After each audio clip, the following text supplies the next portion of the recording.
G'day, Wholesome Way Finder. You are listening to this mini bonus episode with my guest, Alejandro Argüelles Bullón.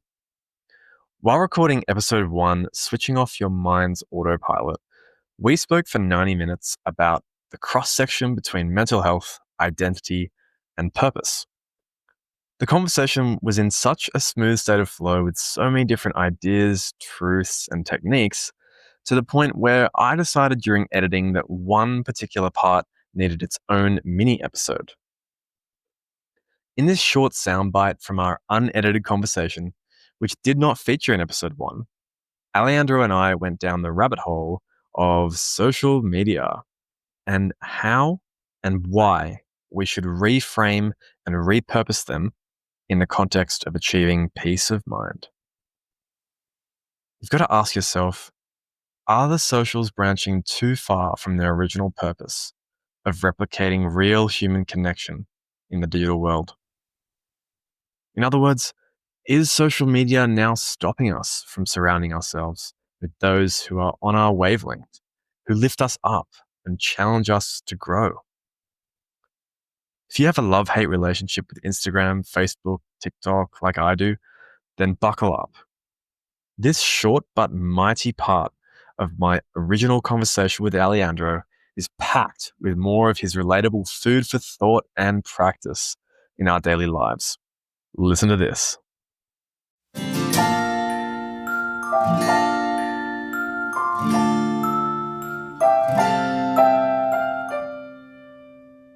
In the age of social media and the access that we have to other people, other people's lives that may or may not be true, that might be a complete show, we're never sure about that.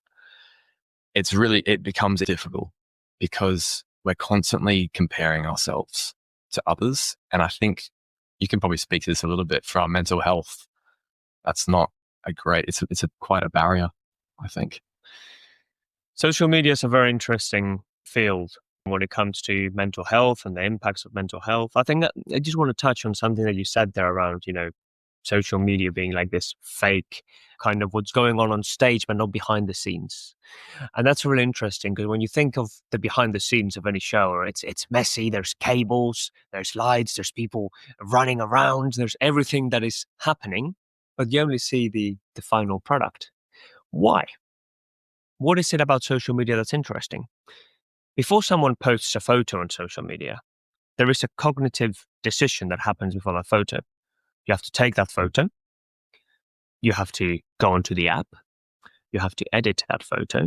You have to think of a funny quote or a funny thing to add in it. You look at it and then you post it. All that process of choice, we don't have that in life to make those decisions of da-da-da-da-da-da. What you have with social media that you don't usually have in the moments of life is time to make those decisions. So everything that you see in social media has gone through a cognitive filter for that individual to show what they want you to see, not what the true life is. And I know that may sound obvious, and it's quite, most people will know this, but when you make it explicit, it probably makes you think a little bit more about what you're seeing online. I think one of the most important things around anything that you see online, about anything that you see, not only online, but with individuals, and this links back to the not knowing, which is not taking information at face value, being critical of information. Critical thinking. I think that's one of the things that society has lost the most. And I think that's a very dangerous place to be. Of just looking at information and taking at face value, not critiquing where did it come from, who said it, when, what is it that they use. I mean, in science, you may critique some of the methodology used in the study or the ethics or the research question, something along these lines that may give you some good understanding of that evidence, if it holds relevance or rigor in that sense, depending on the viewpoint that you have of the world, of course, which is a different story. But when it comes to social media and mental health, this also links, I think, to the critical thinking, and it links to the things that people consume in social media. Because one of the things that I think social media has done for people. I'd love to know the average screen time of individuals in the world, how long they spend on screens or on their phone. And imagine if you could invest that time elsewhere. If you could invest the time that you spend on TikTok, on Instagram, on Twitter, X nowadays, on something that's going to help you find your true self or actually help with your mental health. And I'm not saying that you should never go on social media. Of course, you may, find something funny, or you may contact people through there. Fine, of course, no problem. I mean, I think it's a tool, but it's not a lifestyle. And those are two different things to consider. From a mental health perspective, social media, I think the biggest issue with social media is that the time that you spend on social media doesn't give you time to do other things. What other things could you do that's going to help you with your mental health, with your well-being, with your spirituality, with your emotions, with your cognitions? Could it be talking to people as social animals that we are? Loneliness at the moment, and the loneliness research shows a lot of problems with that. Could it be doing some exercise? Could it be going for a walk? Could it be just making a nice meal? Could it be just going out with your friends? Could it be just reading a book? Could it be something that is not related to doom scrolling?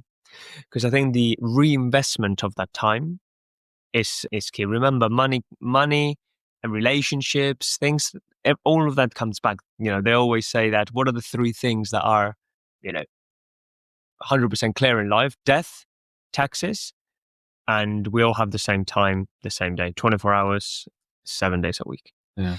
So in that time, how are you using it? Are you reinvesting it in things that are aligned with your true self? Because again, scrolling on social media, we're going back to this concept of being on autopilot. It's comfortable. It's fine. It's easy. Not everything that you see is easy. You may go into, some uncomfortable content, but the reinvestment of time, I think, is the key thing here. The other sentence, I guess, that it links to this, and this also links to the mental health, is nothing is poison. Everything is poison. It just depends on the dosage. So look at the dosages that you're having in life, and are you in balance at the moment? Because if you're in an imbalance, it's most likely that you will have something missing from your life. Wow. That's an incredible way of seeing things. It completely opened my eyes. I think what you said before about social media and the way that we use it as a tool, seeing it as a tool, I resonate quite well with that because, we all do a bit of scrolling here and there. We can't deny that tool that's in front of us, whether that be the phone or, social media.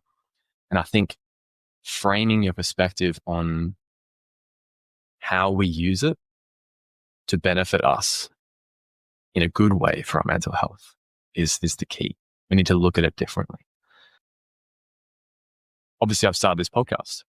I don't like being on Instagram. I don't like doom scrolling. I don't like finding myself in that space. And so I delete the app.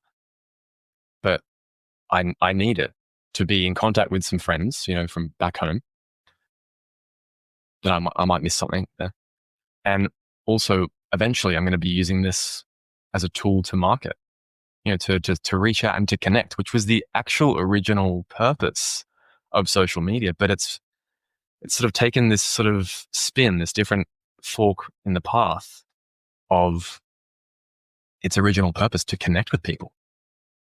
Ironically, it's actually sort of taken a spin to disconnect and present this version of my life that may not be true, that may just be for the eyeballs, for the eye candy. That's really fascinating, because a lot of the time you have in this conversation that you may have with yourself or with others around, are you interested in the actual person, or are you interested in their lifestyle? What is it that you're buying into? This happens a lot with influencers. This happens a lot with a lot of people, where they may get a following, they may get individuals, and some people can be likable, like genuinely by others, and that's fantastic, and that's great. But others, you also have to think, what is it that actually is gripping you from this app? Because all these apps and all these things are what they're meant to do is keep you in there and keep you locked in. And I completely agree with what you're saying. There's a paradox of the initial kind of intervention aims. Well, intervention more than like the social media aims when they were created around connectivity, and the actual rates of loneliness that we see in the world nowadays. So clearly, if social media is not for connectivity, then what is it for? And we have to look now as a society, as individuals, as groups, ask ourselves the purpose of these platforms, and particularly you as an individual, the purpose of these platforms for your true self. What purpose does Instagram, Facebook, X, what purpose does it have? How does it link with your true self? Now, you may say, Alejandro, I'm an influencer. I use Instagram as my way of making a living. That's no problem. People may have their role nowadays and they may want to do that. Great. But the question is, if that is the case, and if that is your way of, you mentioned, Alex, around, using Instagram to help you, with reach and stuff, fantastic. But is it taking over your life? Is it becoming a daily habit? Or is it becoming something like you treat it like a job and then you can disconnect from it? And those are two different things, because that area of disconnect and of people just going online, and of people also, I think one of the key things with social media is the fear of rejection. And you see that a lot with big stars, and a lot of big stars, what they tend to do is they minimize the comments that they get. They put something or no comments. And you wonder again around the reasons why people become nasty on social media. But yeah, I agree with what you said. This is great. I think it's really relevant because it's something that we talk about, but it's hard to address it, I think. Yeah. Because it's evolving so quickly. I think from what we've taken from that is there's a way to use social media, and there's a way for you to use it to better your mental health. Yes. And I think part of that could be following people that genuinely align with you and where you want to be, and just limiting to that and culling the rest. It's like, okay, be aware. Okay, this bit that I'm looking at, this video, this is not relevant to me. Next one.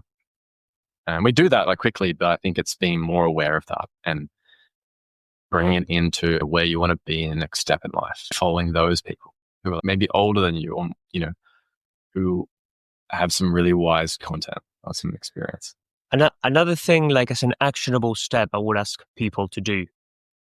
After this conversation, go on your Instagram following list. Go through every person in your following list and ask yourself, would you go for a coffee with them? Would you actually go and meet them? Would you go and have a conversation? Will you message them, see how they are? And you'll see how your list reduces quite a lot. And the question is, are the connections that you're making on social media genuine? Are they real people that are helping you find your true self?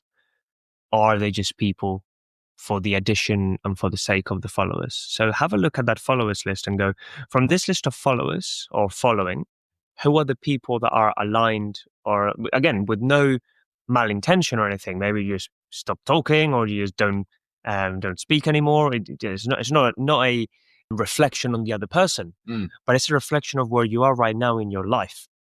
And when we're talking around that next step that you're trying to make, you need the right people in that next step. Life doesn't happen on our own. No one that has been successful or that has done well have done it on their own. There's always other people involved.